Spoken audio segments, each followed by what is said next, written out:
Guys, agluto tayo iti Ilocano dish. Simple lang dayto. So bubuan tayo pa lang dayto para sure na nadalos duray nga inawan. So ayun, isa ang yung jigas ko.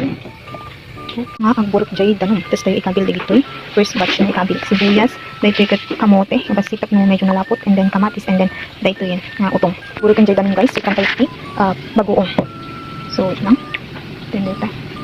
Basic lang. Yun. Yun dito yan. Doon pagsasabayin tayo guys.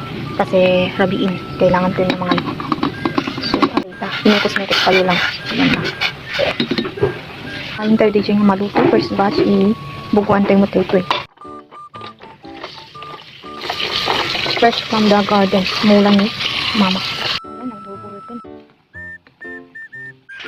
So habang luto na sinumang tot dito parcel ko or urayat dito yung ikot dyan kapikin biscuits. So dito ikot na gatang ko lang di black up. So dito ikot for only 170 plus. Ikot dito 20 pieces na agsabaling coffee flavor, and then biscuits nga talagamot nga nag-imas talaga. So no kahit yung nga gumatang ikot ikabil ko dyan ayan iti comment section jay link tapno jay kayo nga makagatang. Pwede na natin ilagay ito. Ito. Tadadang. Kabil tayo. So kami gaya nga ito naluto. Adati potassium na. Natin din jay adati low potassium na. Ito yung utong, kamatis, and then ito yung kamote, and then jay sibuyas. Adati potassium na. So ayun, simple lang ito na sidang adungot timakan.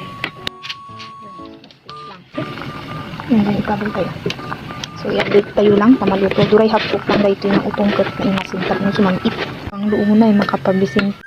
So dito iti favorite iti tata lang. So mahanta yun.